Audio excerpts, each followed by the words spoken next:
नानाविधैश्च कुसुमैरपि भूषिताङ्गं संसेविताङ्घ्रिसकलार्धकरं वरेण्यं लक्ष्मीसहायगणपं सततं भजामि। अरुणां करुणातरङ्गिताक्षीं धृतपाशाङ्कुशपुष्पबाणचापाम् अणिमादिभिरावृतां मयूखैः अहमित्येव विभावयेद्भवानी। बिन्दुत्रिकोणवसुकोणदशारयुग्ममन्वस्त्रनागदलषोडशपत्रयुक्तवृत्तत्रयं च धरणीसदनत्रयं च श्रीचक्रराज उदितः परदेवतायाः। सदाशिवसमारम्भां व्यासशङ्करमध्यमाम् अस्मदाचार्यपर्यन्तां वन्दे गुरुपरम्पराम्। श्रीमात्रे नमः। श्रीगुरुभ्यो नमः। सभाये नमः। గోరబండ శ్రీ వాసవి కనికా పరమేశ్వరి ఆలయంలో ధ్వజస్తంభాన్ని స్థాపించడం, దాంతోపాటుగా శ్రీచక్ర స్వరూపాన్ని ఆవిష్కృతం చేయడం, అమ్మవారి యొక్క ఉత్సవ విగ్రహాన్ని విశేషంగా ఇక్కడ ఉంచడం, ఇవన్నీ కూడా ఈ సందర్భంగా ఒక 5 రోజులు బట్టి విశేషంగా ఈ చుట్టుపక్కల ఉన్నటువంటి పరిసర ప్రాంతాలన్నింటినీ కూడా ఆధ్యాత్మిక ఉత్తేజంతో నింపుతూ జరిగేటువంటి కార్యక్రమాలు, జరుగుతున్నటువంటి కార్యక్రమాలు. ఈ కార్యక్రమాలన్నింటిలోనూ ఎంతో ఆధ్యాత్మికతని, ఎంతో నియమనిష్టలతో కూడుకున్నటువంటి నిబద్ధతని, దాంతోపాటు అమ్మవారి పట్ల, వాసవి కన్యకా పరమేశ్వరి అనేటువంటి ఆ తల్లి పట్ల సంపూర్ణమైనటువంటి శరణాగతి భావనతో భక్తులందరూ చేసినటువంటి ఈ కార్యక్రమాలు విశేషమైనటువంటి బుద్ధిని ప్రతి వారికి కలిగించాలని, ఈ ఆలయాంతర్గతంగా ఎటువంటి ఇబ్బందులు అయితే ఉన్నాయో అవన్నీ కూడా తొలగిపోయి ఇక్కడ ఉన్నటువంటి సద్భావన, మనుషులందరి పట్ల ఒకళ్ళకొకళ్ళకి ఉండవలసినటువంటి సహృద్భావన పెరిగి అమ్మవారి యొక్క ఇటువంటి కార్యక్రమాలు, భవిష్యత్తులో జరిగేటువంటి కార్యక్రమాల్లో మరింత స్నేహపూరితమైనటువంటి వాతావరణం పరిమళించాలని మనస్ఫూర్తిగా కోరుకుంటూ, ఈ కార్యక్రమాల అంతర్గతంగా ఇవాళ అమ్మవారి గురించినటువంటి 4 మాటలు చెప్పుకునేటువంటి అవకాశం నాకు ఇచ్చినటువంటి ఆలయ కమిటీ సభ్యులందరికీ కూడా మనసా వాచా కరుణా నమస్కారాలు తెలియజేసుకుంటూ, శ్రీచక్ర ప్రతిష్టాపన. శ్రీచక్రము అంటే విశ్వానికి ప్రతిరూపము అని శాస్త్రం చెబుతూ ఉంటుంది. విశ్వము అంటే ఏదైతే శివశక్త్యాత్మకమైనటువంటి స్వరూపంగా, ప్రకృతి పురుష స్వరూపంగా, ఆ ప్రకృతి అనుగ్రహంతోనూ పురుషుడి యొక్క జీవస్వరూపంతోనూ మొత్తం జగత్తంతా కూడా 74,000 కోట్ల జీవరాశులతో విశేషమైనటువంటి ఆవృతిని కలిగి ఉందో అటువంటి విశ్వమంతా ఎక్కడ ఉంది, దానికి ఏమన్నా ఒక మూలకాన్ని చెప్పగలమా? విశ్వం అంటే ఇలా ఉంటుంది, లేదు విశ్వం యొక్క చిత్రము ఇలా ఉంటుంది, విశ్వంలో ఉన్నటువంటి విశేషాలు ఇన్ని ఉంటాయి అని చెప్పడానికి ఏమైనా ఉందా? ఎందుకలా అడగడం? విశ్వాన్ని విశ్వంగానే తీసుకోవచ్చు కదా. ఆ విశ్వాన్ని విశ్వంగా దర్శించడం అనేటువంటిది ఎవరికి అంత సాధ్యమైన విషయం కాదు. విశ్వాన్ని దర్శించడం అనేది కూడా ఏమంటాం, మన చుట్టుపక్కల ఎంత దూరం మనకు కనపడుతూ ఉంటుందో అది విశ్వం. మనకి అంతకి మించినటువంటి విశ్వం చాలా ఉంది, జగత్తు చాలా ఉంది. ఆ జగత్తునంతా దర్శించడం అంత తేలికైనటువంటి విషయం కాదు. అన్నీ గమనించుకోవడం, అన్నీ చూడగలగడం, ఆ అన్నింటిలోనూ ఉన్నటువంటి భగవతత్వాన్ని తెలుసుకోవడం అంత తేలికైనటువంటి విషయం కానీ కాదు. కనుక మన మహర్షులందరూ ఏం చేశారంటే, ఏ దేవీ దేవతా స్వరూపాలనైతే మనం పట్టుకోవాలో, ఏ దేవీ దేవతా స్వరూపాల అనుగ్రహంతో ఈ జగత్తు నడుస్తుందో, ఆ జగత్తు నడవడానికి కావాల్సినటువంటి ఆ విశేషతత్వాన్ని అంతటినీ కూడా తమ తపశ్శక్తితో మనకు అందించారు. ఎలా తపశ్శక్తి? అసలు ముందు విశ్వం ఎలా మొదలైంది అంటే, ఇందాక మనం ధ్యాన శ్లోకంలో చెప్తున్నాం. బిందు త్రికోణ వసుకోణ దశారయుగ్మ మన్వస్త్ర నాగదళ షోడశపత్రయుక్త వృత్తత్రయం చ ధరణీ సదనత్రయం చ. ముందు బిందువుగా వచ్చింట. బిందువు అంటే అర్థం ఏమిటి? సంకల్పం. ఆ బిందువుగా వచ్చినటువంటి తల్లి తనని తాను విస్తరించుకుంటూ, బిందువుగా ఉన్నటువంటి తల్లి తండ్రి అంటే ఇద్దరూ సమాగమం చెందినటువంటి స్థానం. ఆ సమాగమం చెందినటువంటి స్థానం నుంచి, బిందువు నుంచి త్రికోణం ఏర్పడిందిట. ఆ త్రికోణము బిందువుని మధ్యలో ఉంచుకుని చూపర ఆసక్తిని, ఎటువంటి భావాన్ని కలిగించింది అంటే ఆ త్రికోణం మధ్యలో ముందు బిందువును చూస్తూ మొత్తం విశ్వాన్నంతటినీ భావిస్తూ ఏ రకంగా మనం ఆ స్వరూపాన్ని చూసినా కూడా శివలింగం కింద ఉన్నటువంటి పానుగొట్టం యొక్క స్వరూపం దర్శనమిస్తూ ఉంటుంది. మొత్తం శ్రీచక్రం కింద ఉన్నటువంటి ఆవరణలన్నీ పక్కన పెట్టేయండి. మొట్టమొదటి చూడదగింది బిందువు. ఆ బిందువు శివశక్త్యాత్మకం. ఆ శివశక్త్యాత్మకమైనటువంటి బిందువు కింద త్రికోణం ఏర్పడింది. బిందువు కింద త్రికోణం ఎందుకు ఏర్పడాలి? వెంటనే డౌట్ వస్తుంది. బిందువు అంటే శివశక్త్యాత్మకం అన్నాం. ఆ శివశక్త్యాత్మకమైనటువంటి స్వరూపం నుంచి జగత్తు ఏర్పడాలనేటువంటి సంకల్పం వచ్చింది. అదే శివశక్త్యాయుక్తో యది భవతి శక్త ప్రభవితం నచేదేవం దేవో నఖలు కుశల స్పందితుమపి. శంకరాచార్య వారు సౌందర్యలహరిలో చెప్పినటువంటి శ్లోకం ప్రప్రథమమైనటువంటిది. సృష్టి ఆవిర్భావ రహస్యం అంతా ఇందులో ఉంది అని పెద్దలు చెబుతూ ఉంటారు. ఆ శివశక్త్యాత్మకమైనటువంటి జగత్తు యొక్క సంకల్పం ఎప్పుడైతే వారి మనసులోకి వచ్చిందో అది వారి ఇచ్ఛ, అంటే ఇచ్ఛాశక్తి. ఇచ్ఛాశక్తిలోంచి సృష్టిని ఏర్పరచాలి, సృష్టిని సంకల్పించాలనేటువంటి కోరిక రావడంతో పాటు సృష్టి ఎలా చేస్తే బాగుంటుందనేటువంటి జ్ఞానశక్తి. ఈ ఇచ్ఛాశక్తి జ్ఞానశక్తితో పాటు ఇటువంటి జగత్తుని సంకల్పపూరితంగా క్రియేట్ చేయడం, అంటే ఇది ఇలా ఉండాలి, ఇది ఇలా చేయాలి, దానికోసం కావాల్సినటువంటి పనులు చేయడం, దానికోసం మనస్సుని మధించడం, ఆ మనస్సుతో ఉన్నటువంటి ప్రకృతి రమణీయతని జగత్తుగా ఆవిష్కృతం చేయడం, ఇదంతా క్రియాశక్తి. కనుక ఇచ్ఛాశక్తి, జ్ఞానశక్తి, క్రియాశక్తి అనేటువంటి 3 స్వరూపాలు తత్వస్వరూపాలుగా జగత్తులోకి ఆవిష్కరింపబడ్డాయి. ఆవిష్కరింపబడినటువంటి ఆ 3 తత్వాలే ముందు బిందువు శివశక్త్యాత్మకమైతే ఇచ్ఛాజ్ఞాన క్రియాశక్తులు 3 త్రికోణ స్వరూపంగా ఏర్పడ్డాయి. ఆ త్రికోణ స్వరూపంగా ఎప్పుడైతే ఇచ్ఛాశక్తి, జ్ఞానశక్తి, క్రియాశక్తి అనేటువంటి స్వరూపాలుగా జగత్తు యందు ఆవిష్కృతమైనాయో శివలింగం యొక్క ఆవిర్భావం కూడా జరిగింది.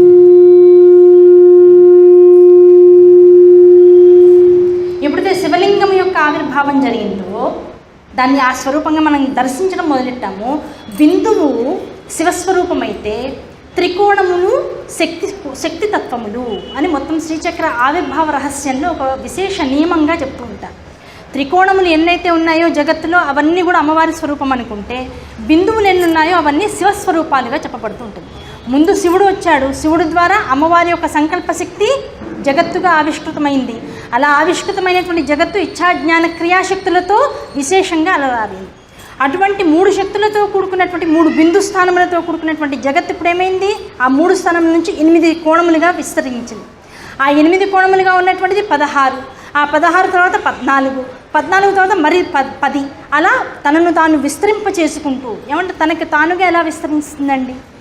మీరు చెప్పడానికి బాగుంది, మేము ఊహించుకోవడానికి బాగుంది, కానీ ఇది ఎలా సాధ్యమవుతుంది అని మనం జాగ్రత్తగా పరిశీలిస్తే ప్రశాంతమైనటువంటి కొలను ఉంది, లేదు ఒక తటాకం ఉంది, ఒక నీటి కొలను ఉంది. ఆ కొలను ప్రశాంతంగా ఉంది, అందులో ఎలాంటి వికారము లేదు. అందులోకి వెళ్ళి సరిగ్గా ఒక రాయి విసిరేసాం. అలా ప్రశాంతంగా ఉన్నటువంటి జలములోకి ఒక రాయిని వేసాం. ఎక్కడ రాయి పడిందో మొదటిగా అది బిందువు. ఎక్కడ రాయి పడిందో అది బిందువు.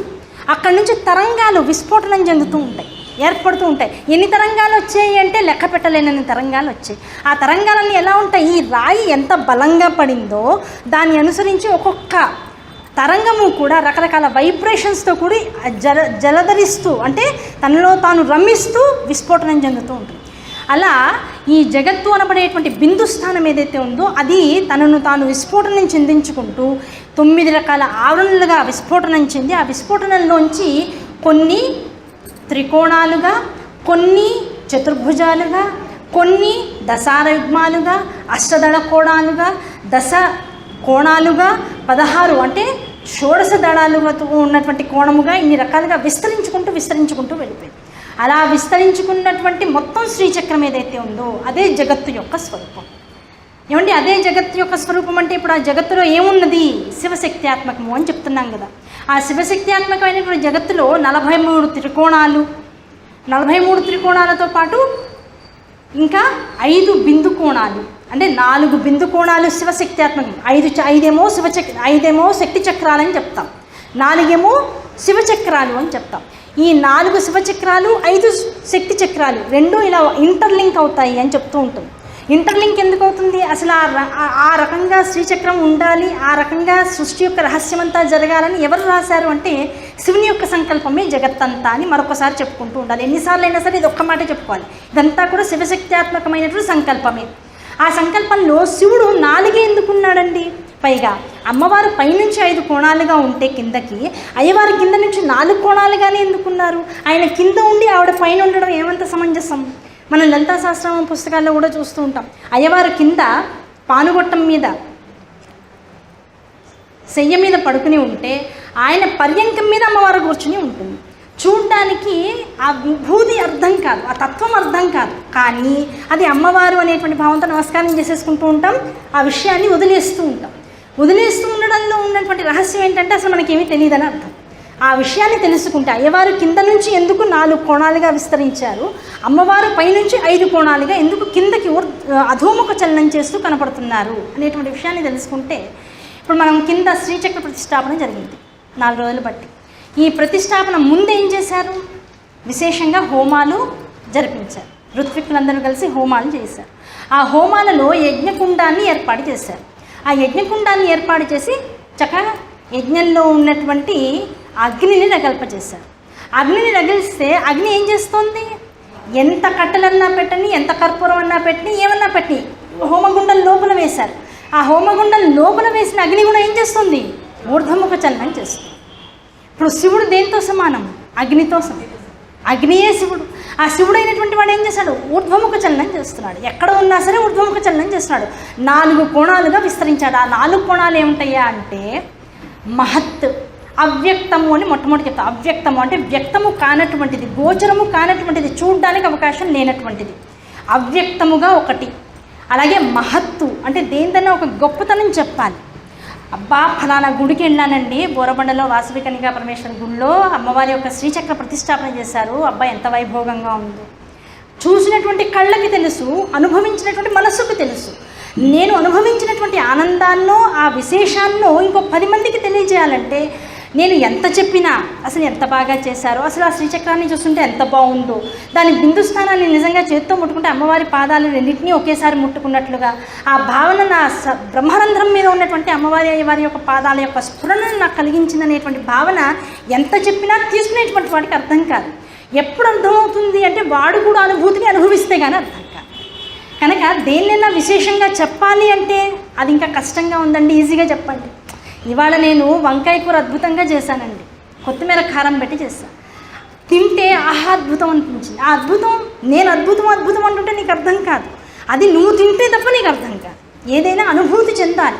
అనుభూతి చెందితే కానీ అర్థం కానటువంటిది ఏదైతే ఉంటుందో ఆ అనుభూతి కూడా ఎంతో విశేషంగా శ్రమిస్తే తప్ప, సాధకుడుగా మనిషి స్థాయి నుంచి తపస్సు చేస్తూ నీ స్థాయిని పెంచుకుంటే తప్ప ఆధ్యాత్మికమైనటువంటి ఆ పరాస్వరూపానికి సంబంధించినటువంటి మహత్వం తెలుసుకోవాలంటే అంత తేలికైనటువంటి విషయం కాదు. కనుక మనస్సుకి గోచరము కానటువంటిది, కళ్ళతో గ్రహించలేనటువంటిది, కేవలం అనుభూతి ద్వారా మాత్రమే ఆస్వాదించదగింది ఏదైతే ఉంటుందో అది మహత్తు అని చెప్పబడుతుంది. కనుక ఆ శివస్వరూపమైనటువంటి త్రికోణాలలోంచి ఏమొచ్చిందయ్యా అంటే ముందు అన్నింటికన్నా అవ్యక్తమైనటువంటి స్థితి వచ్చింది. అవ్యక్తము అంటే ఏమంటే ఇంతమంది బతికి ఉన్నాం కదా, ఇంతమంది చరిస్తున్నాం కదా జగత్తులో, మనలో అవ్యక్త స్వరూపంగా పరమేశ్వరుడు ఉన్నాడు అని చెప్తున్నాడు. ఆయనే ఆత్మస్వరూపుడు. అందరిలో ఆత్మ ఒకటే ఉంది అన్నాం. అది వ్యక్తం అవుతుందా? ఏమంటే అందరం ఒకటే అంటే మీరు నేను అందరం ఒకటే అంటే కుక్క పంది కూడా ఒకటే అంటే అన్నిట్లో ఉన్నది పరమేశ్వరుడు ఆత్మస్వరూపమే అంటే ఆత్మ ఏది కనపడట్లేదు, భౌతికంగా ఉన్నటువంటి శరీరం కనపడుతుంది తప్ప వాటి దేహాంతర్గతంగా వాటికి ఉన్నటువంటి జాతి లక్షణాలని బట్టి వచ్చేటువంటి స్వరాల్ని వినగలుగుతున్నాను తప్ప, అవి చేసేటువంటి క్రతువుల్ని చూడగలుగుతున్నాను తప్ప విడిగా లోపల ఉన్నటువంటి ఆత్మ పరమేశ్వరుడే అనేటువంటి విషయం ఎలా తెలుస్తుంది అంటే అదే అగోచరము, అవ్యక్తము.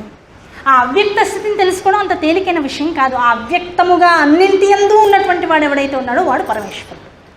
అది అవ్యక్తము. రెండవది మహత్తు. ఆయన మహత్తు ఇంత అని చెప్పడానికి అవకాశం లేదు. మనిషి దగ్గర నుంచి కాదు బ్రహ్మ దగ్గర నుంచి దోమ దాకా ఉన్నటువంటి సకలమైనటువంటి చరాచర జగత్తులో బండ దగ్గర నుంచి నీటి దాకా ఏవైతే ఈ సకల చరాచర జగత్తులో ఉన్నటువంటి పరమేశ్వరుని నుంచి ఆవిష్కృతమైనటువంటి జీవజాలము, జంతుజాలము, వివిధమైనటువంటి ఆకారాలు, ప్రవృత్తులు ఉన్నాయో అన్నింటి యందు తాను మహత్స్వరూపంగా ఉన్నట్ట. ఆ మహత్తు అంటే ఇంత ఉన్నాడా అంత ఉన్నాడో, ఈగలో ఉన్నట్టు ఉన్నాడు. ఈగ ఎంత ఉందో అంతలో ఉన్నాడు. మనిషిలో మనిషి ఎంతో అంత ఉన్నాడు. బ్రహ్మలో బ్రహ్మ ఎంతో అంత ఉన్నాడు. తను ఇంతనే ఉంటాడు, ఇలాగే ఉంటాడు, లేకపోతే ఇంతకు మించి ఉంటాడు అని చెప్పడానికి అవకాశం లేనటువంటి వాడు కనుక మహత్ స్వరూపాన్ని కలిగి ఉన్నటువంటి వాడు, మహత్తుగా ఉన్నాడు. తర్వాత బుద్ధి. బుద్ధి మూడవ స్థితి. బుద్ధి అంటే ఒక్కొక్కళ్ళదే ఒక్కొక్క బుద్ధి అండి, అవునా కదా? అన్ని బుద్ధులు కలిపితే ఆ బుద్ధి అంతటిలో ఉన్నటువంటి ఎసెన్స్ ఏదైతే ఉందో, ఈ బుద్ధి అనేటువంటి దానికి మూల పదార్థం ఏదైతే ఉందో అదే తానుగా ఉన్నటువంటి వాడు. ఈ బుద్ధి తర్వాత ఉన్నటువంటిది ఏమిటి? అహంకారం. అంటే నేను. ఈ నేను ఒకళ్ళ అహంకారం కాదు, ఇంకొకళ్ళ అహంకారం కాదు, మొత్తం జగత్తులో ఉన్నటువంటి సృష్టి మూలకానికి అంతటికీ మధ్యలో ఏదైతే అహంకారం ఉందో ఇది జగత్తు, ఇది పరమాత్మ, రెండుగా విభజించిపోయిందిగా.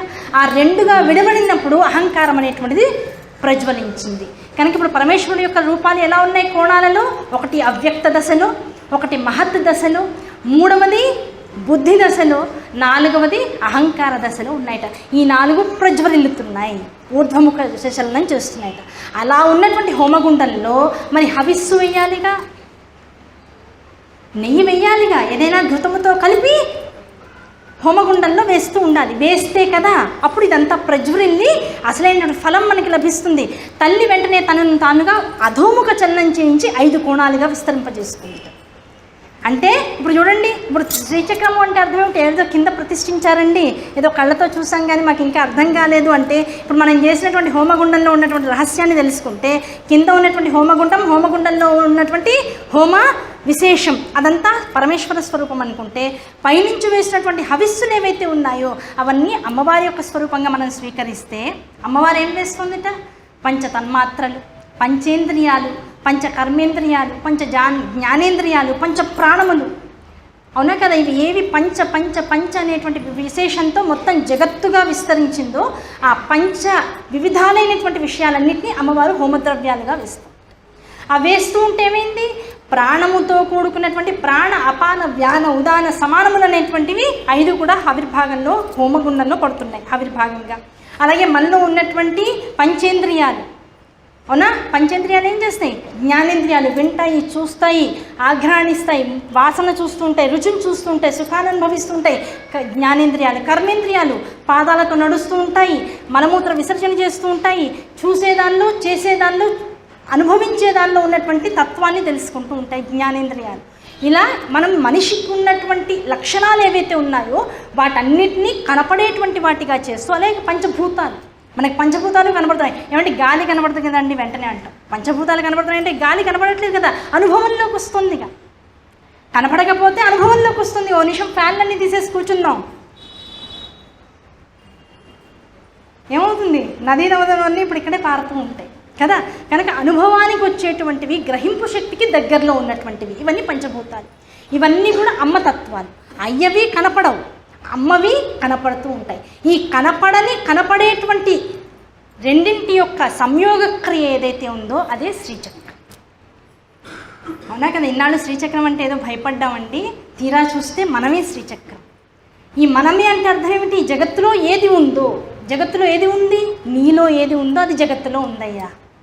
నీలో ఏముంది? అన్నీ ఉన్నాయి, సమస్తమైన బ్రహ్మాండాలు నీలోనే ఉన్నాయి. ఏమంటే నాలో ఉన్నాయనే విషయం నాకు తెలియట్లేదు కదా, నీలో ఉన్న విషయం నీకు తెలియట్లేదు కనుకనే ప్రపంచం ఇంత గొప్పదని నీకు తెలియట్లా. నువ్వు ఇది తెలుసుకుంటే అది ఆటోమేటిక్గా విశేషంగా నీకు దర్శనమిస్తూ ఉంటుంది. ఎందుకు? విశ్వం దర్పణ దృశ్యమాన నగరీ తుల్యం నిజాంతర్గతం. అద్దంలో ఏది కనపడుతోందో దాని యొక్క బింబము నువ్వే. ఆ బింబము బిందువు అనే స్థాయిని కనుక నువ్వు చేరుకోగలిగితే, ఎవరి వల్ల? గురు అనుగ్రహం వలన. అక్కడ ఉన్నటువంటి బింబం ఏదైతే ఉందో ఆ బిందువు నీలో ఉన్నటువంటి బిందు స్థానమేనయ్యా. ఆ బిందువు నుంచే ఇంత జగత్తు ఏర్పడింది. ఆ బిందువు అమ్మాని తెలుసుకుంటే కనపడే ప్రతిబింబము కూడా అమ్మగానే దర్శనమిస్తూ ఉంటుంది. ఈ కనపడుతున్నటువంటి బింబము బిందువు అనే గ్రాహ్యత నీకు వచ్చి ప్రతిబింబము ప్రపంచ వస్తువుగా ఎప్పుడైతే నువ్వు దర్శిస్తావో జగత్తులో ఉన్నటువంటి ప్రతి స్వరూపము కూడా చిత్కలయే. ఆ చిత్కలలన్నీ కలిపితే అమ్మవారి యొక్క చిత్కలానంద కలిక ప్రేమరూప ప్రియంకరి, అవునా కదా? ఈ చిత్కలలన్నిటికీ ఎన్ని నామాలు పెట్టిందమ్మా? నామపారాయణ ప్రీత. నువ్వు ఎంతమంది పేర్లన్నా నోటితోను ఆ నామముల వల్ల ప్రీతి పొందుతూ ఉంటుందిట. నామపారాయణ ప్రీత. ఆవిడేం చేస్తూ ఉంటుంది? నంది విద్య అనేటువంటి విద్య వలన తనని తను జగత్తుగా ఆవిష్కృతం చేసుకుంటూ ఉంటుంది. నంది విద్య, నటేశ్వరు. ఇంతమంది రూపాల్లోనూ ఇంతమంది నటనలలోనూ ఆవిడే ఈశ్వరత్వాన్ని కలిగి ఉంటుంది. లలితా సహస్రనామంలో ఉండేటువంటి నామాలు. కనుక శ్రీచక్రము అంటే మొత్తం జగత్తులో ఉన్నటువంటి అన్ని రకాల స్థితిగతులకు, ప్రకృతి పురుష తత్వాలన్నింటికి కూడా తానే మూలముగా ఉన్నటువంటిది. సకలమైనటువంటి దేవీ దేవతా స్వరూపాలన్నింటికి కూడా తానే మూల స్వరూపముగా ఉన్నటువంటిది. అటువంటి శ్రీచక్రాన్ని ఎప్పుడైతే ఒక చోట మనం ప్రతిష్ఠించుకున్నాం, లేదు మన ఇంటికి మనం తెచ్చుకున్నాం అంటే అర్థం ఏమిటి అంటే, జగత్తులో ఉన్నటువంటి సమస్త దేవతా సమూహము ఏదైతే ఉందో, సమస్త మంత్రముల యొక్క సమాగమం ఏదైతే ఉందో, సమస్త యంత్రముల యొక్క విశేష తత్వం ఏదైతే ఉందో అదంతా వచ్చి అక్కడ ప్రతిష్ఠింపబడింది అని అర్థం. ప్రతిష్ఠింపబడినటువంటి చోట ఇప్పుడు ఏం జరుగుతుంది? ఏదైనా ఒక ప్రతిష్టాపన జరిగింది అంటే అర్థం ఏమిటి? ఆ ప్రతిష్టాపన చేయడానికి ముందు ఒక ముహూర్త కాలాన్ని నిర్ణయిస్తారు పెద్దలు. ముహూర్త కాలాన్ని నిర్ణయించి ఒక విశేషమైనటువంటి యంత్రాన్నో, ఒక విగ్రహాన్నో, లేకపోతే రకరకాల విశేష తత్వాలు కలిగిన ఉన్నటువంటి దేవతామూర్తుల్లో అక్కడ ప్రతిష్ఠించడం అనేటువంటి జరగడంలో అంతరార్థం ఏమిటంటే, ఆ చుట్టుపక్కల ఇన్ని క్రోసుల దూరం దాకా అది దేవలోకమని పిలువబడుతూ ఉంటుంది. దేవతా స్వరూపాన్ని ఆవిష్కరింపజేసుకున్నటువంటి దేవలోకముగా పిలువబడుతూ ఉంటుంది. పిలువబడేటువంటి దేవలోకంలో మనం ఇప్పుడు ఎక్కడున్నాం? ఈ బోరబండ, ఈ వాసవి కన్యకా పరమేశ్వరి గుడికి మహా అయితే 1 కిలోమీటర్ లోపల అందరం ఉంటున్నాం, అవునా కదా? ఈ కిలోమీటర్ లోపల మనందరం ఉన్నప్పుడు ఇప్పుడు మనందరం ఎందులో నివసిస్తున్నట్లు? దేవతాలోకము ఎందు వసిస్తున్నట్లు. మరి దేవతాలోకంలో వసిస్తున్నాము అంటే ఇప్పుడు అమ్మవారు, మనం ఎన్నోసార్లు చెప్పుకున్నాం, లలితా సహస్రనామ ఆవిర్భావ ఘట్టం గురించి ఎన్నోసార్లు మాట్లాడుకుంటూ ఉన్నాం. ఆవిర్భావ ఘట్టంలో ఏం జరిగింది? భండాసురుడి యొక్క ఆవిర్భావం జరిగింది, అవునా? వాడు వచ్చాడు జగత్తులోకి. ఎప్పుడు వచ్చాడు? మన్మధుడు శివుణ్ణి, అమ్మవారిని పరిణయమాడడం కోసం ఏ స్కందోత్పత్తి అయితే జరగాలో ఆ స్కందోత్పత్తి సమయంలో అమ్మవారిని వివాహం ఆడాలి పరమేశ్వరుడు. ఎంతకాలానికి? తన తపస్సు నుంచి బయటికి రావట్లేదు వారు. అందుకని ఏం చేశాడు? మన్మధుడు వెళ్ళి మన్మథ బాణాన్ని వేసి అయ్యవారిని ఆ తపో నిద్రలోంచి బయటికి తీసుకొద్దాం అనుకున్నారు అమ్మవారిని దర్శింపజేయడం కోసం. కానీ ఈ లోపల ఏమైంది? ఎక్కడ బాణం పడిందో అది వెళ్ళి ఇక్కడ పాలభాగాన ఉన్న 3వ నేత్రానికి తగిలింది. దేన్ని తడితే దాన్నే జాగ్రత్త అవస్థలోకి తీసుకురాగలిగినటువంటి చైతన్యమూర్తి ఆయన. 3వ కంటిని వెళ్ళి బాణం తగిలింది, 3వ కంటిని తెరిచాడు. తెరవంగానే ఏమైంది? ఎదుర్కొండా ఉన్నది భస్మమైంది. క్రోధాగ్నితో భస్మమైనటువంటి రాశిగా మన్మధుడి యొక్క శరీరం అంతా పడిపోయింది. ఆ పడిపోయినటువంటి రాశిలోంచి ఒక గణాచార్యుడు వచ్చి అద్భుతంగా అందంగా ఉంది. ఇప్పుడు మనిషి ఉండంగా అందంగా ఉండడం వేరు, రాశీభూతమైనటువంటి భస్మంగా మారిన తర్వాత కూడా అందంగా భస్మం కనపడడం ఒక విశేషతత్వం. ఆ భస్మంగా పడి ఉన్నటువంటి రాశిని చూసి ఆశ్చర్యపోయి, అబ్బా ఇంత అందంగా ఉంది బూడిద, దీంతో ఏదైనా చేయాలని చేసేసాడు. బ్రహ్మ ఆవిష్కృతం కాకుండా గణాచార్యులలో ఉన్నటువంటి ఒక గణేశ్వరుని యొక్క ఆవిష్కృతమైనటువంటి మనిషి యొక్క ప్రస్థానం జగత్తులో మొదలైంది. ఆ ప్రస్థానం మొదలైన తర్వాత ఏమైంది? ఆ బండు అనేటువంటి వాడు ఎలా ఉన్నాడు? వాడు మహేశ్వరుడి యొక్క క్రోధాగ్నిలోంచి పుట్టినటువంటి వాడు కదా. ఆ క్రోధాగ్ని యొక్క బండతనం అంటే గట్టితనం అంతా వాళ్ళలోకి వచ్చింది. తామసిక గుణాలన్నీ వాళ్ళలో ఉన్నాయట. ఉండి ఎక్కడ అడుగు వేస్తే అక్కడ భూమి లోపలికి వెళ్ళిపోతుంది. విశేషమైనటువంటి బలంతో ఉన్నటువంటి వాడుగా ఉన్నాడు. ఏం చేయాలో తెలీదు, ఎందుకు వచ్చాడో తెలీదు, ఎవరిచ్చే రాబడ్డాడో తెలీదు, కానీ జగత్తులో తిరుగుతున్నాడు. అంత బలంతో తిరుగుతూ మొత్తం చూపర్లకు భయాందోళనను కలిగించేటువంటి స్థితిని కలిగి ఉన్నటువంటి వాడు కనుక వెంటనే శుక్రాచార్యుల వారు వచ్చి తన వశం చేసుకుని శిష్యుడిగా స్వీకరించి మంత్రం ఇచ్చి నువ్వు తపస్సు చేయమన్నాడు. తపస్సు చేసే బ్రహ్మగారు వచ్చారు. బ్రహ్మగారు రంగానే ఏమన్నారు? అయ్యా నీలో ఉన్న సగం శక్తి నాకు ఇచ్చేయమన్నాడు. తధాస్తు అన్నాడు. తప్పదు కదా ఇవ్వాలి. ఇచ్చేప్పటికి ఏమైంది? మొత్తం సృష్టితో సహా అంతా ప్రతి సృష్టి చేయడం మొదలెట్టాడు. జగత్తునంతా తన వశంలోకి తీసుకోవడం మొదలెట్టాడు. అలాంటి వాడు ఎప్పుడైతే జగత్తులోకి వచ్చాడో వైదికమైనటువంటి కార్యకలాపాలన్నీ పోయేటప్పటికి ఏమైంది? జగత్తంతా నిర్వీర్యమైపోయినటువంటి జగత్తుని మళ్ళీ చైతన్యవంతంగా మార్చాలి అంటే ఎవరు రావాలి? అమ్మ రావాలంటే ఏం చేయాలి? ఒక పెద్ద చిదగ్నిని ఏర్పాటు చేయాలి. చిదగ్ని ఏర్పాటు చేయాలంటే భండాసురుడికి తెలిసిపోతుంది, జగత్తులో ఉంటే కుదరదు, జగత్తుకి ఆవలకి వెళ్ళాలి. పరమేశ్వరుడు యొక్క అనుగ్రహంతో ప్రతి వాళ్ళు కూడా జగత్తు యొక్క ఆవల ప్రదేశానికి వెళ్ళాలి, అంతరిక్షంలోకి వెళ్ళాలి. అంతరిక్షంలోకి వెళ్ళి అక్కడ ఉన్నటువంటి అద్భుతమైనటువంటి గ్రహాదుల మధ్యలో, ఈ అనంతమైనటువంటి విశ్వంలో గ్రహాదులన్నీ కూడా కొన్ని వేల కోట్ల విస్తీర్ణంలో తిరుగుతూ ఉంటే వాటి మధ్య ఆ తిరుగుతున్నప్పుడు ఏర్పడినటువంటి విస్ఫోటనంలోంచి వచ్చినటువంటి శక్తిని చిచ్చక్తిగా బయటికి తీసుకొచ్చారు. దాన్ని విశేషమైనటువంటి హోమగుండంలో రగల్చారు. రగల్చి మంత్రానికి మాటలు లేవు, శక్తి లేదు, శరీరం అంతా నిర్వీర్యమైపోయి ఉంది, బుద్ధి కూడా ఏమాత్రం పనిచేయడానికి అవకాశం లేకుండా ఉంది. నిస్సత్వ నిరామయత వచ్చేసింది జీవులందరిలో. దాంతో దేవతలు ఏం చేశారు, అమ్మవారిని కదిలించాలంటే హోమగుండంలో ఏదో ఒకటి వేయాలి కదా.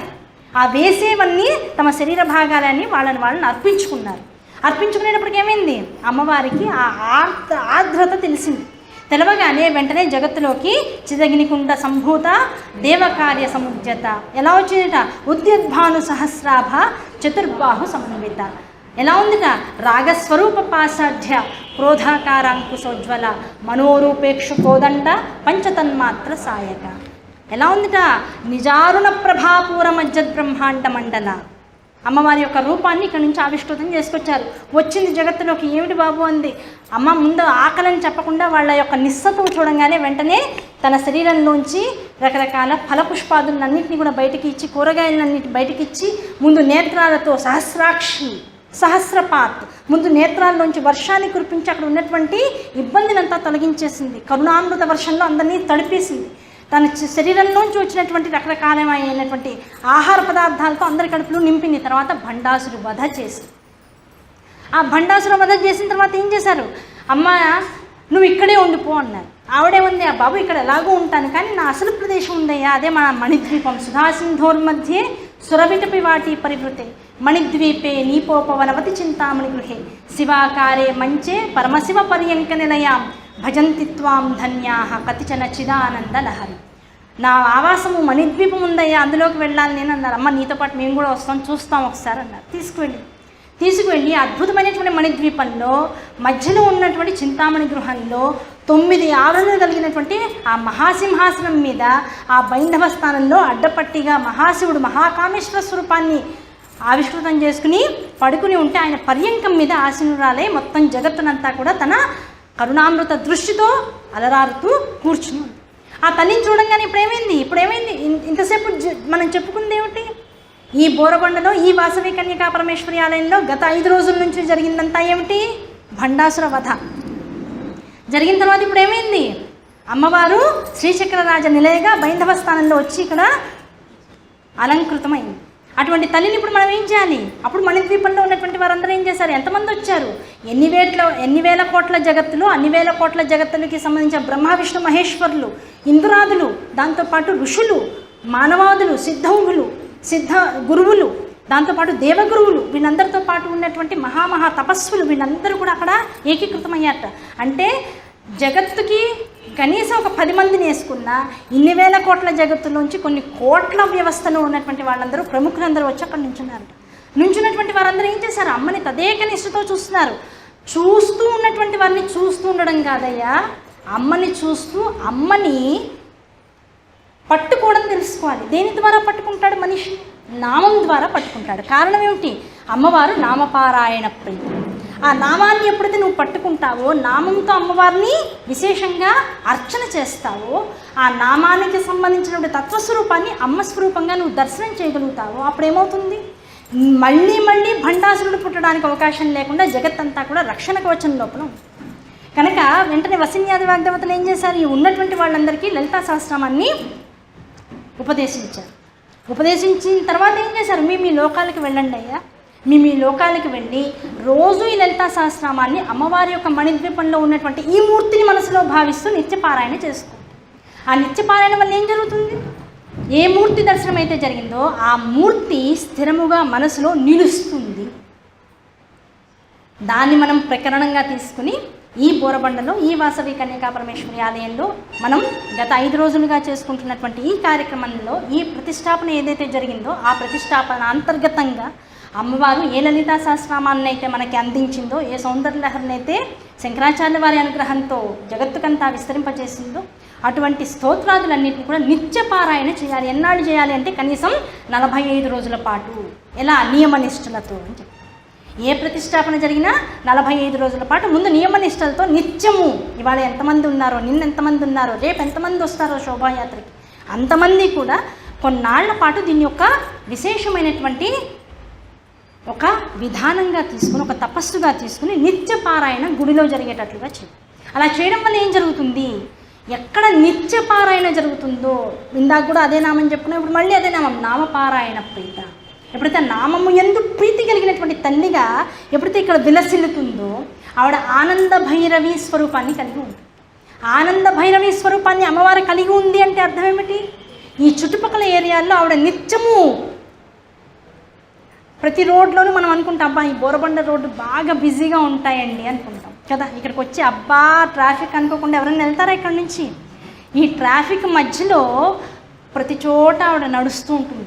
ఎప్పుడు అంటే తన ఆనందాన్ని ప్రకటన చేయడం కోసం 24 గంటలు బై 7 ఈ కల్పాంతము దాకా నడుస్తూ ఉంటుంది. అలా మన మధ్యలో అమ్మవారు కూడా తిరగాలి అనేటువంటి సంకల్పం ఉన్నటువంటి వాళ్ళం మనందరం అయితే ఎక్కడ ప్రతిష్టాపన జరిగిందో అక్కడ అమ్మవారిని నిత్యము నామపారాయణలతో ప్రీతి చెందించేటువంటి ప్రయత్నం చేయాలి. ఎప్పుడైతే ఆ ప్రీతి చెందించేటువంటి ప్రయత్నపూర్వకమైనటువంటి స్తోత్రాదుల యొక్క పారాయణ జరుగుతుందో దానివల్ల ఏం జరుగుతుంది? ఖడ్గమాలా స్తోత్రంలో చెప్తారు, 9 ఆవరణలు విశేషంగా చెప్పారు. త్రైలోక్య మోహన చక్రస్వామిని, అవునా, సర్వరోగహర చక్రస్వామిని, దాంతోపాటుగా సర్వాస పరిపూరక చక్రస్వామిని, ఇలా మనకి 9 ఆవరణలతో కూడుకునేటువంటి అమ్మవారి యొక్క విశేషతత్వం తెలుసు. ఆ 9 ఆవరణలు ఏంటండి? ఇందాక చెప్పుకున్నాం, మనలో ఉన్నటువంటిదే జగత్తు, ఆ జగత్తులో ఉన్నటువంటిదే మనలో ఉంటుంది అని చెప్పాం. మనలో ముందు దశవాయువులు ఉన్నాయి. ఏమిటా దశవాయువులు? ప్రాణ, అపాన, వ్యాన, ఉదాన, సమాన. ఇవి ప్రధానమైనటువంటి వాయువులు. దాంతోపాటు ఇంకేమున్నాయి? నాగ, క్రకుర, కూర్మ, దేవదత్త, ధనంజయ అనేటువంటివి ఉపవాయువులుగా చెప్పబడుతూ ఉంటాయి. ఈ దశవాయువుల వల్ల ఏం జరుగుతుంది అంటే నీ శరీరంలో జరిగేటువంటి ప్రతి విషయము జరుగుతుంది, దీని మీదే ఆధారపడి ఉంటుంది. ఈ దశవాయువుల మీదనే నువ్వు తినేటువంటి ఆహారం, నువ్వు విసర్జించేటువంటి పదార్థం, దీంతోపాటు నీ మాట, నీ ఆలోచన, నీ బుద్ధి, నీ అహంకారం, నీ ఐశ్వర్యం, నువ్వు నష్టపోయేటువంటిది, నువ్వు త్యాగం చేసేటువంటిది, నువ్వు 10 మందిని ఆనందపరిచేటువంటిది, నువ్వు 10 మందిని బాధ పెట్టేటువంటిది, జగత్తులో ఏదైతే నువ్వు అని అహంకార చేతనంతో చెప్పేటువంటి విషయాలు సలుపుతూ ఉంటావో వాటన్నింటికీ మూలం ఈ 10 వాయువులే. ఈ 10 వాయువులు ఒక్కొక్క ఆవరణకి సంబంధించి ఒక ఆవరణలో 10 వాయువులు ఉంటే, ఇంకో ఆవరణలో నీ మనస్సు, బుద్ధి, అహంకార చిత్తాలు ఉంటే, ఇంకో ఆవరణలో మొత్తం నీ పంచేంద్రియాలు, కర్మేంద్రియాలు, దాంతోపాటుగా మొత్తం పంచభూతాలు, పంచభూతాత్మకమైన జగత్తులో ఉండేటువంటి రకరకాల న్యాసాలు, ఇవన్నీ ఒక ఆవరణలో ఉంటే, ఇలా ఒక్కొక్క ఆవరణలో నీలో ఉండేటువంటి రకరకాల విశేషాలన్నీ కూడా అందులో ఉంటే, ఈ ఆవరణలన్నితో కూడుకున్నటువంటి శ్రీచక్రానికి రోజు ఓ పేపర్ తెచ్చుకోండి ఇంటి నుంచి. లేదు అమ్మవారికి ఆ వాసవి కనికా పరమేశ్వరికి సంబంధించిన పేపర్లు ఉంటాయి, లేదు ఫోటోలు ఉంటాయి, అవి దగ్గర పెట్టుకోండి. రోజు 10 మంది కూడండి, ఒక 20 మంది కూడండి, 40 మంది కూడండి, దాని మీద కుంకుమార్చన చేసుకోండి. ఆ కుంకుమార్చన చేసి, కుంకుమార్చన ఏ నామాలతో చేస్తున్నాం? వసిన్యాది వాగ్దేవతల ద్వారా ఇవ్వబడినటువంటి లలితా సహస్రనామం అనేటువంటి విశేషతత్వంతో చేస్తాం. ఎప్పుడైతే ఇవన్నీ కూడా నీలో ఉన్నటువంటి అంతర్గతమైనటువంటి చేతనంతో, ఈ అంతర్గతంగా ఏర్పాటు చేయబడినటువంటి జగత్తుతో నిమిళితమైనటువంటి దాన్ని అమ్మవారికి శ్రద్ధాపూరితంగా, అమ్మ ఇదంతా నేననేటువంటి అహంకారంతో ఉన్నాయి, ఇదంతా నువ్వే, ఇది మంచి చేస్తుందో చెడు చేస్తుందో ఇవన్నీ నీ వల్లనే కలుగుతున్నాయి, నీ యొక్క సంకల్పం వల్లనే కలుగుతున్నాయి. ఈ సంకల్పాలన్నీ నీవనేటువంటి బుద్ధి ఎప్పుడైతే నాలో జనించిందో, ఇవన్నీ నీకు అర్పణం చేస్తున్నాననేటువంటి భావన ఎప్పుడైతే నాలో వస్తుందో, అటువంటిది పూజ ఎప్పుడైతే కుంకుమార్చనగా నేను చేశానో, ఈ కుంకుమనంతా ఏం చేస్తారు బ్రహ్మగారు? మన పూజ అంతా అయిపోయాక ఈ 20 మంది నుంచో 30 మంది నుంచో వచ్చినటువంటి కుంకుమంతా తీసుకువెళ్ళి ప్రధాన శ్రీచక్రం మీద వేస్తారు. ఇప్పుడు ఏమవుతుంది? నువ్వు తెలియకుండానే ఏవి నీలో దశ విధాలుగా 9 ఆవరణల యందు ఉన్నాయో అవన్నీ కూడా 9 ఆవరణలుగా కలిగి ఉన్నటువంటి శ్రీచక్రం మీద విశేషమైనటువంటి ద్రవ్యంగా వేయబడుతుంది. ఆ విశేష ద్రవ్యంగా ఎప్పుడైతే శ్రీచక్రము కొలవబడుతుందో, దేని ద్వారా? నీలో ఉన్నటువంటి అహంకార చేతన స్థితుల ద్వారా కొలవబడుతుందో, ఈ అహంకారము సమసిపోయి ఉన్నదంతా పరమేశ్వరుడే, ఉన్నదంతా అమ్మయ్యే అనేటువంటి భావన నీలో పెరిగి, ఆ భావన జగత్తంతా కూడా విస్తరించి, ఎక్కడ కామ, క్రోధ, లోభ, మోహ, మదమాత్సర్యములు అనేటువంటి అరిషడ్వర్గాలు లేకుండా, ఏ ఇబ్బందుల వల్లనైతే మనుషుల మధ్య దూరం ఏర్పాటుతుందో, ఏ విషయాల వల్ల మనుషుల పట్ల విసుగులు, చిరాకులు పెరుగుతున్నాయో, ఎటువంటి వాటి వల్ల మనుషుల లోపల ధనాసక్తి పెరుగుతుందో, ఎటువంటి వాటి పట్ల మనం తినేటువంటి ఆహారం కలుషితం అవుతుందో, ఎటువంటి కలుషిత పదార్థాలను తినడం ద్వారా మనస్సు పాడైపోతుందో, ఎటువంటి మనస్సు ఎలా వికారాన్ని పొందుతుందో అలాంటి వికారం చెందినటువంటి మనస్సుతో మాట్లాడినటువంటి మాటల ద్వారా ఎటువంటి వాళ్ళ మనస్సు బాధపడుతుందో, ఎటువంటి వాళ్ళు మన పట్ల అనవసరమైనటువంటి భావాన్ని కలిగి ఉంటున్నారో అవన్నీ కూడా సమసిపోయి అంతటా అమ్మ నామపారాయణం వల్ల ప్రేమ రూపం అనేటువంటిది విస్తరిల్లుతుంది. ఆ ప్రేమ రూప అనేటువంటి స్వరూపాన్ని ఎప్పుడైతే నువ్వు చూడడం అలవాటు చేసుకుంటావో ఎవరి పట్ల ఇంకొకరికి ద్వేషపూరితమైనటువంటి ఆలోచనలు రగలడానికి కానీ, ద్వేషపూరితమైనటువంటి దృష్టి కలగడానికి కానీ, వీటితో ద్వేషపూరితమైనటువంటి వాక్కులు లోపల నుంచి బయటికి రావడానికి కానీ అవకాశం లేకుండా ఎవరిని చూసినా నెమ్మదిగా ఇలాంటి తపస్సు చేయగా చేయగా చేయగా చేయగా ఇది కూడా అమ్మవారి స్వరూపమే, ఈ మనిషి కూడా అమ్మవారి స్వరూపమైనటువంటి భావన మనలో పెరిగి మనం చేసేటువంటి ఈ కుంకుమార్చన మహా తపస్సుగా చివరికి మనల్ని విశేషమైనటువంటి వృద్ధిని అందించేటువంటి స్థితికి తీసుకుంది. మనిషి నుంచి మనీషి స్థితికి, మనీషి స్థితికి నుంచి ఒక తపస్వి స్థాయికి చేరడమే మనిషి యొక్క అసలైనటువంటి తత్వరహస్యం. కనుక ఇంత పెద్ద జగత్తుని ఏర్పాటు చేసి, ఇంత పెద్ద జగత్తులో మనకి ఇన్ని రకాలైనటువంటి సదుపాయాలను ఇచ్చి, ఇన్ని వేల కోట్ల జీవరాశుల్లో మనిషికి ఇంత పరిపూర్ణమైనటువంటి దశని అందించింది. ఏమంటే ఎలా చెప్తారండి పరిపూర్ణమైన దశ మనిషిదని? ఇందాకేమని చెప్పాం? తల్లి యొక్క సింహాసనం 9 ఆవరణలతో ఉంది అని చెప్పాం. అందులో 4 శివచక్రాలు అయితే 5 శక్తి చక్రాలని చెప్పాం. ఈ 4 శివచక్రాలు 5 శక్తి చక్రాలు కలిపితే 9 ఆవరణలు అన్నాం. ఆ 9 ఆవరణలతో మణిద్వీపం అంతా విస్తరించి ఉంది అని చెప్పాం. ఈ 9 ఆవరణలే మనలో ఉన్నాయి అని చెప్పాం. దీంతో పాటు ఈ 9 ఆవరణలు జగత్తులో ఉన్నటువంటి వాళ్ళందరిలోనూ పిపీలికాది పర్యంతము, బ్రహ్మ మొదలు పిపీలికాది పర్యంతం అందరిలో ఉండొచ్చు. కానీ మనిషి పరిపూర్ణత్వాన్ని పొందడానికి కావాల్సినటువంటి ఏకైక మార్గం ఏమిటంటే జగత్తులోకి ఎంతో కొన్ని వేల కోట్ల జన్మలు కాస్త పుణ్యం చేసుకుని, ఆ పుణ్యం ద్వారా ఏ శరీరాన్ని అయితే పొందుతున్నాడో ఆ శరీరంలో ఎటువంటి వైకల్యాన్ని లేకుండా సమగ్రమైనటువంటి అంగాలని కలిగి ఉన్నాడో అటువంటి జన్మ పొందడం చాలా దుర్లభం. అది ఎన్నో జన్మల పుణ్యం ఉంటే తప్ప రాదు. దాంతోపాటు ఎటువంటి అంగవైకల్యము లేకుండా, అంటే అర్థం ఏమిటి? వైకల్యము అంటే వికారము లేకుండా శరీరం అంతా కూడా సరైన కొలతలతో ఉండి మాట వినేటువంటి శక్తి, దాంతోపాటు చూసేటువంటి జ్ఞానం, చూసేదాన్ని వినేదాన్ని అనేదాన్ని కూడా గ్రహింపు శక్తి, ఇవన్నీ ఎప్పుడైతే నీకు ఇవ్వబడ్డాయో ఇటువంటి శక్తి మనిషికి ఒక్కడికి ఒక జన్మలో వచ్చింది అంటే ఎన్నో వేల కోట్ల పూర్వజన్మల యొక్క ఫలితం మాత్రమే. అటువంటి ఫలితాన్ని పొందినవాడు ఏం చేస్తున్నాడు? ఆ ఫలితాన్ని సాఫల్యం చేసుకోవడం కోసం తల్లి గర్భంలో 9 నెలల పాటు ఉంటున్నాడు. ఇప్పుడు ఈ 9 దేంతో సమానం? అమ్మవారి శ్రీచక్రంలో ఉన్న ఆవరణలు 9, అవునా కదా? అమ్మవారి యొక్క శ్రీచక్రం పైన ఉన్నటువంటి ఏవైతే ధాతువులు అని చెప్తామో ఆ ధాతువులు 9. ఆ నవధాతువులతో వచ్చినటువంటి శిశువు తల్లి గర్భంలో ఉండేది 9 నెలల పాటు. ఆ 9 నెలల పాటు తల్లి గర్భంలో ఉన్నవాడు జగత్తులోకి వచ్చిన తర్వాత మళ్ళీ 9 స్థానాన్ని పట్టుకోవడం కోసం వివిధమైన మార్గాల ద్వారా ఒక గురువుని ఏర్పాటు చేసిన ఆ గురువు ద్వారా మళ్ళీ 9 అనబడేటువంటి అత్యంత పరిపూర్ణ దశకు తీసుకువెళ్ళగలిగేటువంటి స్థితిని పొందడం మనిషి ఒక్కడి వల్లే అవుతుంది. అందుకే మొన్న ఒక ప్రవచనంలో చెప్పుకున్నాం, అయ్యా పొద్దున్నే ఎందుకు లేవాలి? అబ్బాయి ఇవాళ సండే కదా 10ంటికి లేస్తాను. ఇవాళ సండే అని నీకు తెలుసు కనుక 9ంటికి లేవదు, తొందరగా లే. కుక్కకి పందికి తెలుసా ఇవాళ సండేనో మండేనో? పిల్లలు అడిగితే ఇంక ఇలాగే చెప్పాలి, అవునా కదా? అవునా కదా? మా పిల్లలు ఎప్పుడు తిడుతూ ఉంటారు, మా అమ్మ ఎప్పుడు కూడా రూమ్ బాగు చేసుకోమని చెప్పదట. ఏం చెప్తుంది? కుక్కలు పందులు కూడా పడుకునేటప్పుడు అవి పడుకునే ప్లేస్ని శుభ్రంగా చేసుకుని పడుకుంటాయి అని చెప్పి వదిలేస్తుంది అమ్మ, అవునా కదా? అంటే ఇప్పుడు పిల్లలకి ఏమర్థమైనట్టు? తిట్టినట్టు కాదు, తిట్టనట్టు కాదు. అలాగే అమ్మ ఏం చెప్తుంది? రే ఇన్ని వేల కోట్ల జన్మల్లో జీవరాశులు నీకు మనిషి జన్మని ఇచ్చా. ఎందుకు ఇచ్చా? నువ్వు పందివి కాదు, కుక్కవి కాదు కనుక ఇచ్చా.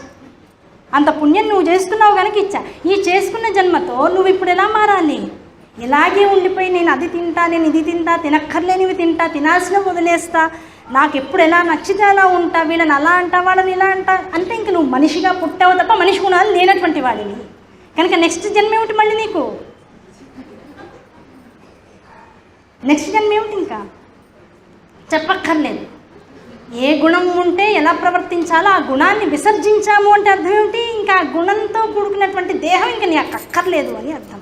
కనుక మళ్ళీ ఆ దేహాన్ని పొంది ఎన్ని జన్మలు మళ్ళీ మనం తపస్సు చేసి బాబోయ్ అనవసరంగా పోయిన జన్మలో ఆ తిండి ఈ తిండి తిన్నానండి, అదేదో ప్రశాంతంగా ఉంటే ఈ కుక్క జన్మ వచ్చేది కాదు, ఈ కుక్క జన్మ తర్వాత ఇప్పుడు ఎన్ని తింటాను, ఆ తర్వాత ఇంకే జన్మ వస్తుందో, ఇలా కొన్ని వేల కోట్ల జన్మలు అయిన తర్వాత మళ్ళీ ఎప్పటికీ పుణ్యమంతా కూడా పుచ్చి మళ్ళీ మనిషి జన్మ వస్తుందో, ఆ మనిషి జన్మలో మళ్ళీ అమ్మను పట్టుకోగలిగే జన్మ ఎప్పుడు వస్తుందో, ఆ జన్మలో మళ్ళీ ఎప్పుడు మళ్ళీ వక్రబుద్ధి రాకుండా పక్కన వాడి వల్ల నేను పాడవకుండా మళ్ళీ సరైన మార్గంలో ఉంటాను, ఆ మార్గంలో కూడా మళ్ళీ అనేక వికారాలు నన్ను పట్టకుండా పూర్వజన్మ వాసన నన్ను పట్టి పీడించకుండా ఉండగలిగితే ఒక గురు సహాయంతో ఎప్పుడైతే వీటిని నేను అధిక్రమిస్తాను అప్పుడు మనిషి స్థాయి నుంచి మనీషి స్థాయికి, మనీషి స్థాయికి నుంచి ముముక్షు స్థాయికి, ముముక్షు స్థాయి నుంచి మహాతపస్సు స్థాయికి. కనుక మనిషిగా పుట్టినందుకు ఇప్పుడు సార్థకత ఏమిటి? ఈ శరీరాన్ని వినియోగించాలి. దేనికోసం? ఆహారము శరీరాన్ని పోషించుకోవడం కోసం, నీరు దీన్ని సరైనటువంటి పునాది వేయడం కోసం, గాలి ఇది బతికి ఉండడం కోసం, దీనికి కావాల్సినటువంటి తత్వ విచారణ నువ్వు మళ్ళీ మనిషిగా పుట్టకుండా పరదేవతలో లయమైపోవడం కోసం.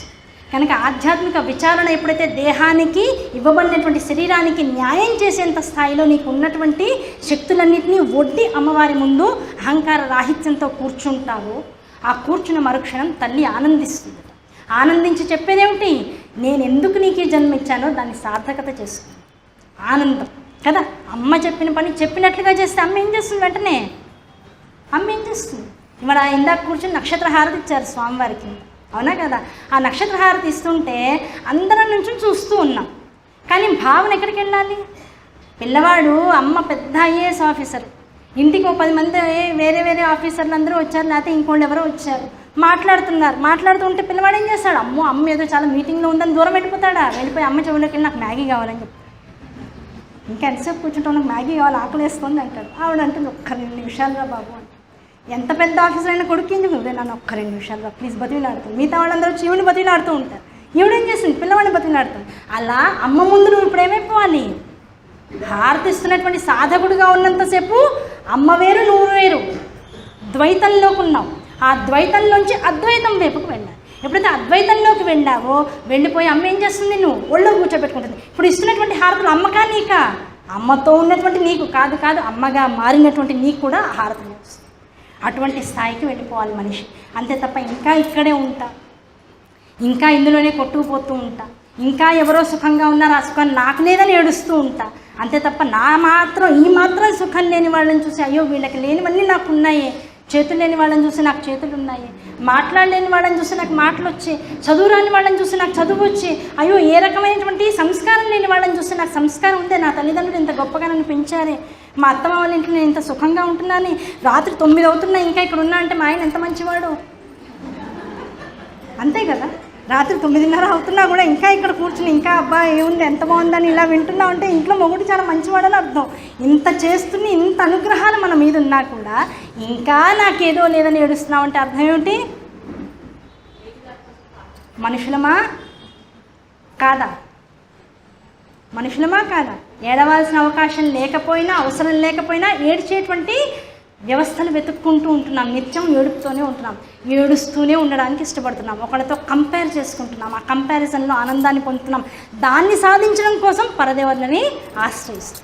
నీకున్నవి నువ్వు వినియోగించుకోరా అంటే లేని దానికోసం ప్రయాసపడి లేని సుఖాన్ని కావాలని కోరుకుంటూ నీకు ఇవ్వబడినటువంటి ఈ నోటిని, స్తోత్రపారాయణని, సమయాన్ని, దీన్నంతటినీ స్వార్థభరితమైనటువంటి క్రియాశక్తుల కోసం వినియోగించేస్తాం. దాంతో ఏమవుతుంది? కాలహరణం జరుగుతుంది. ఈ కాలం ఏమవుతుంది? చివరికి ఏది సంపాదించావో, ఏది అమ్మవారిని శఠించి సాధించావో ఆ సాధించినటువంటి విషయాలేవి కూడా అనుభవంలోకి రాకుండానే నీకు వాటిని త్యజించవలసినటువంటి అవసరం వస్తుంది, అవి వదిలేయాల్సిన అవసరం వస్తుంది. జీవితాంతం కోరుకున్న అమ్మ ఓ పెద్ద ఇల్లు ఇవ్వమా అని పెద్ద విల్లా ఇచ్చింది, అంతా ఇచ్చేసి నా కోరికలన్నీ తీరిన తర్వాత కొడుకులు ఇక్కడ లేదు అమెరికాలో ఉన్నారు, రోజు ఇల్లు నేనే తుడుచుకోవాలి, లేకపోతే 10 మనిషితో తుడిపించుకోవాలి. ఏమైంది? సంపాదించిన దానిలో సగం ఇల్లు తుడిపించుకోవడానికే బాయ్. ఇంట్లో ఒక్కదాన్ని భయం, రాత్రి నిద్రపట్టట్లా ఏం చేయాలి? అమ్మాయి ఇల్లు అద్దెకి ఇచ్చేసి మళ్ళీ వేరే చోటుకి. ఇప్పుడు ఏమైంది? ఏది కావాలనుకున్నానో దాన్ని త్యజించాల్సిన అవసరం వస్తుంది, అవునా కదా? బాగా తినాలని కోరిక, తిని ఏమైంది? లోపల షుగర్ ఫ్యాక్టరీ వచ్చింది, అన్నీ త్యజించాలి. చివరికి ఏం చేయాలి? ఏవేవో తినాలి. ఇన్నాళ్ళు పేర్లు కూడా ఈ మధ్య కొత్తగా వచ్చి అవన్నీ తినాల్సి వస్తుంది, అవునా కదా? కనుక దేన్ని ఎంత కావాలో, ఎంత ఇవ్వబడిందో దాన్ని ఎంత వాడుకోవాలో తెలుసుకోగలిగితే, ఎంత నలుగురితో ఆనందంగా ఉంటే అంత జీవితం ఒంటరి కాకుండా ఉంటుంది. ఎంత నలుగురితో సత్సాంగత్యం చేస్తూ ఉంటామో అంత జీవితంలో ఆనందం అనేటువంటి స్థిరస్థాయిగా నిలిచిపోతుంది. దేన్ని సమతుల్యంగా భగవంతుడు మనకి ఇచ్చాడో దాన్ని ఇంకాస్త సేవ్ చేసుకుంటూ ముందుకు అడుగు వేస్తాము. అది మన భవిష్యత్ తరాలకు ఇచ్చినటువంటి వాళ్ళం అవుతాం. ఇవన్నీ కూడా ప్రాథమిక మౌలిక సూత్రాలు జీవనానికి. కనుక అమ్మ మన ముందుకు వచ్చింది, మన మధ్యలో నిలిచింది, మనల్ని ఇంత ఆనందం పరుస్తోంది, మనల్ని ఇంకా వృద్ధి చేయడం కోసం ఆధ్యాత్మికంగా మన మధ్యలో వచ్చి ఇంత చక్కగా శ్రీచక్ర స్వరూపిణిగా మన ముందు వచ్చింది అంటే అర్థం ఏమిటి? మనం ఉద్ధరింపబడబోతున్నాము, మన జీవితాన్ని ఇంకాస్త బాగు చేసుకోబోతున్నాము అనేటువంటి దానికి సంకేతం.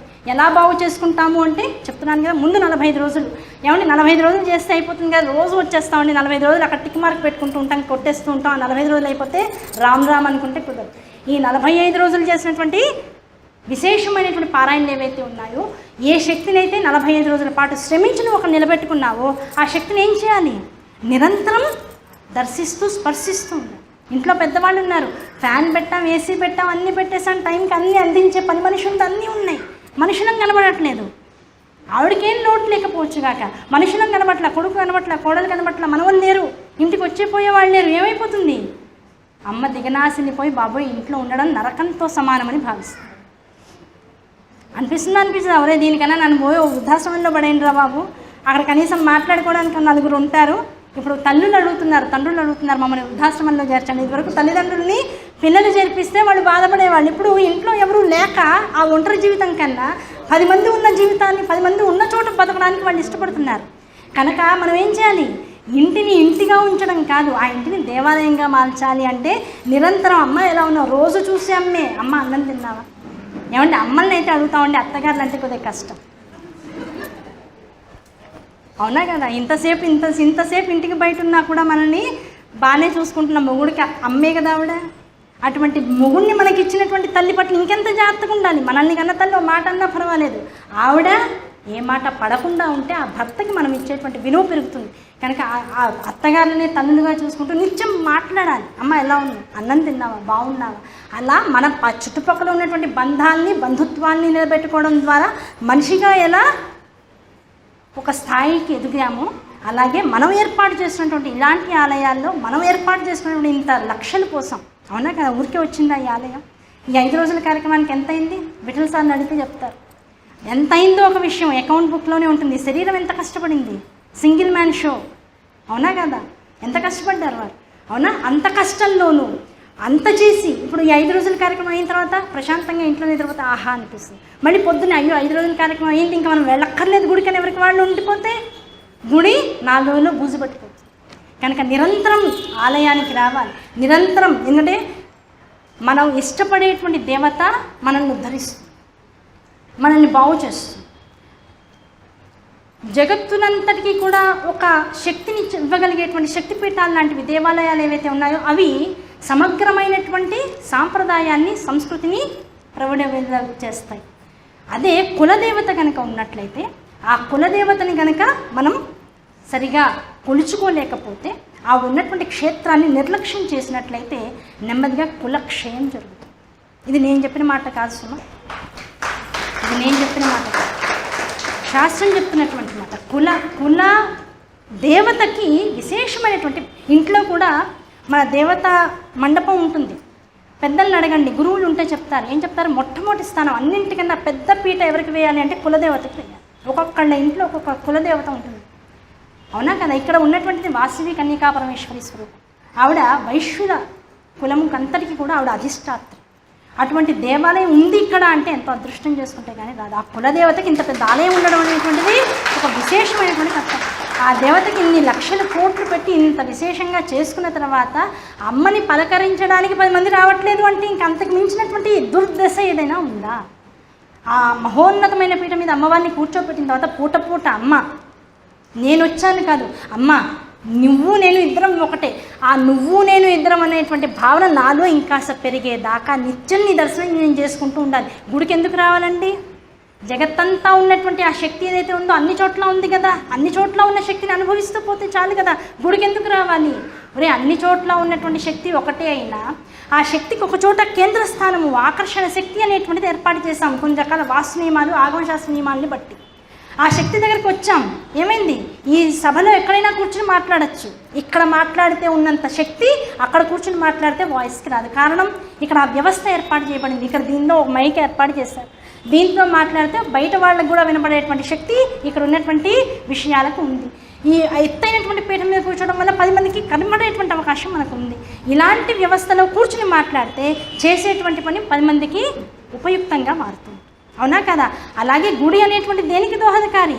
నువ్వు చేసేటువంటి పని సమగ్రంగా ఒక కార్యస్థితిని పొందాలన్నా, ఆ కార్యంలో ఎటువంటి విపత్తులు రాకుండా ఉండాలన్నా, నువ్వు చేసేటువంటి ఆలోచనలు సమగ్రమైనటువంటి విషయంగా 10 మందికి ఆనందాన్ని కలిగించాలన్నా, నువ్వు దేన్ని నష్టపోకుండా నీ జీవితంలో ఒక అడుగు ముందుకు వేయాలన్నా, ఒక ఆకర్షణ శక్తి, ఒక సమగ్రమైనటువంటి చైతన్యాన్ని నీకు ఇవ్వగలిగినటువంటి ఒక శక్తి కేంద్రం గుడి. అందుకని నువ్వు గుడికి రా. ఆ గుడికి వచ్చి నీలో ఉన్నటువంటి మలినాలను ముందు బయటికి తీసేసుకునే ప్రయత్నం చేయి. ఆ మలినాలను తీసేయగలిగే శక్తి దేనికి ఉంది? నామపారాయణలకు ఉంది. ముందు స్తోత్ర పారాయణలు చేయి, కుంకుమార్చనలు చేయి, రోజు అష్టోత్తర శతనామాలతో పూజ చేయించుకో. ఏమంటే రోజు ఇంట్లో చేసుకుంటాం కదండి, ఇంట్లోనే ఒక అరగంట గంట పడుతుంది, మళ్ళీ గుడికి వచ్చి చేసుకోవాలా?